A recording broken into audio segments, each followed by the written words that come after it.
Hi everyone, I'm Jonathan Cant. I'm business manager at FocusCore Japan. I'm Lorenzo Scrimizzi, and I'm the president of Carpigiani Japan, which is a subsidiary of Italian company named Carpigiani, which is the world-leading manufacturer of equipment for ice cream, soft serve, and the dessert industry. Right. And welcome in our offices. Actually, this is the very place where we hold our gelato seminars regularly. And it's a little bit of an unusual place to talk, but I think it is interesting. So you can see here all our equipment over there, and normally, actually, where the place where we stand is a place where normally our teachers perform the demonstration to make gelato and to show to the customers. So it's a very iconic place. I'm honored. I'm really honored to be here. The only thing that's missing is the gelato, I think. Unfortunately, yes. That's a pity. That's a pity. I agree. Maybe next time. Maybe next time. I guess we'll just talk about the fact that, well, you're originally from Bologna. Yes. Great city. Good food. Indeed. Yeah. The gastronomic capital of Italy, right? It is a key city in Italy as far as gastronomy is concerned. It's very well known in Italy and also outside of Italy. And what is more interesting that among the other things, Bologna is one of the capital of gelato. Yeah. So for you, coming from Bologna, coming from a city of gastronomy, and now to be working in a gelato machine making company, is there a connection there? Were you interested in the food aspect or the manufacturing aspect? How did that? Oh, that becomes a long talk. Actually, originally I'm an engineer, so let's say my career started basically in the manufacturing industry. I was working in a different company at that time. But then when I came to Japan, then afterwards I moved to another company, which was basically a trading company dealing with food, and was my first approach to food business. While still, of course, personally, I enjoyed a lot of food, but in terms of professional experience, that was my first approach. So when I found this opportunity to work for Carpigiani, which is a company which is very well known in my home city, and it's, I would say, one of the historical companies of my city. And of course, I was very honored and privileged to have a chance to join the company. And at the time, the occasion which I joined the company was due to the fact that the company was a joint venture at the time, and our head office was about to acquire the full ownership of the company. And on that occasion, I joined, and then I became CEO of the Japanese subsidiary of Carpigiani. That was 20 years ago. 20 years. Well, congratulations on Thanks a lot. Your tenure. And then in terms of Carpigiani in Japan, can you tell us a bit about the business and the kind of the growth in those 20 years in particular? Yes, I think that one of the biggest challenges was, of course, spreading the culture of Italian gelato in Japan, because although we are a manufacturer of equipment and we sell, let's say, hardware, but eventually the final customers are owners of ice cream shops. But not only that, because in these years we have also been able to spread gelato also in other industry, still in the food service, I would say, but for example, pastry, bakery, restaurant, hotel. So let's say you can say that gelato can be the main business if you have a specialty store, or also can be produced and sold also in other places where maybe that's not the only thing that you produce and you sell, but still a good company. Let me give you one example just to understand. For example, in case of pastry store, as you know, pastry stores in Japan are very popular, very famous, and their quality is excellent. All the chefs study in schools, and they learn very well the French tradition of how to do the pastry. Yeah. But now, because of the latest development in terms of climate, I mean, the hot season is becoming longer and longer, and therefore, during the hot season, you need to have some chilled dessert. Mm-hmm. And the natural choice is to have gelato. But actually, the pastry chef went one step further, because they not only started producing and selling gelato, but they used gelato as an ingredient to make ice cream cakes. And therefore, they became able to make wonderful cakes as beautiful as the original one by using gelato, so they become basically frozen.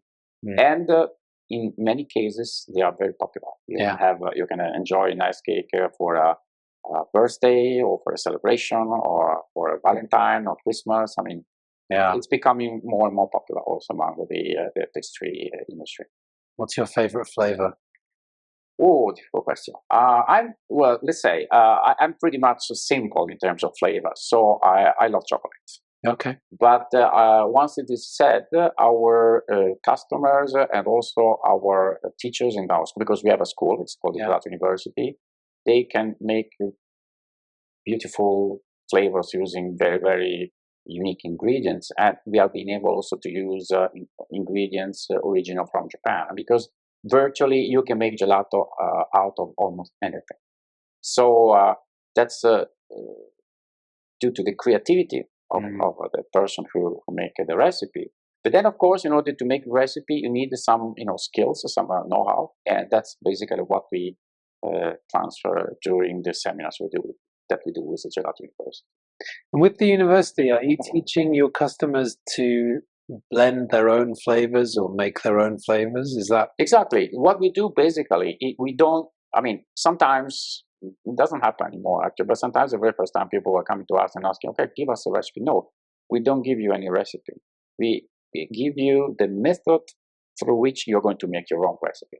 Okay. So we don't impose anything. We just explain, because of course gelato is a very complicated mix. You have, the water, you have fat, you have solids, you have sugar. So there needs to be a certain type of balance between the ingredients in order to create a final product which is suitable. And then that's basically what we explain in the seminars. And then sometimes even afterwards, customers come to us and say, "Okay, I have this ingredient, I want to make a nice gelato. What should I do?" Of course, we provide them some advice, but basically, it's up to them to make the recipe. We just, help them and support them in doing that. I went to Kyoto and I had Nihonshu flavored ice cream once. Yeah. I wonder if they used one of your machines. Perhaps they did. It might be. We have a few customers in Kyoto.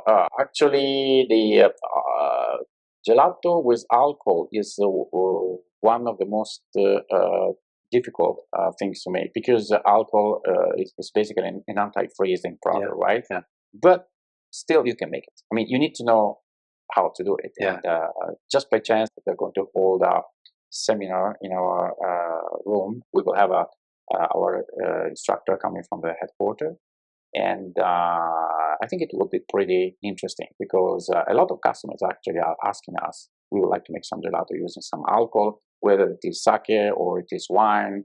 Yeah. Or, again, I think our customers are very, very creative. They have a lot of ideas. Sometimes we need to bring them back with their feet on the ground, because not always what they want to do is possible. But as much as we can, we try to help them. I think that sounds good. I'd quite like to go, perhaps just for the tasting. There's a tasting at the end. There is always, when we do the seminars, there is always a tasting. That is an essential part of the seminar, because customer needs to see, of course, the machine in action. Yeah. Needs to see how we do the gelato. Then we explain the recipe. We explain what we do. But eventually, the key moment is at the very end, when they're able to taste the final product, and it's always a very important moment, because it's, let's say, you can call it an experience, and that's the final best part of the experience. So, Carpigiani Japan business is going well? Well, thanks God, I would say yes. The gelato culture has spread a lot in the last years. It isn't during the pandemic period. Probably because people need to eat sweet things during difficult times. And so also the number of shops have increased in the last years. So thanks to our customer, we are improving, we are growing our business. And also we can see now that the way that gelato is interpreted here in Japan is actually a very good way, because gelato has become more and more of a dessert. So you can see sometimes in certain stores where you can not only just eat ice cream in a cup or in a cone, but just sit down and have a parfait or a beautiful dessert with a dish and very well decorated. Sometimes it might be even very expensive, to the surprise sometimes of people coming from outside, because in certain places you can even spend 800 yen or 1,000 yen for eating good gelato. But the quality is actually excellent. So I think I'm personally satisfied not only with the fact that gelato is spreading, but also with the fact that the quality of the product is very good. Brilliant.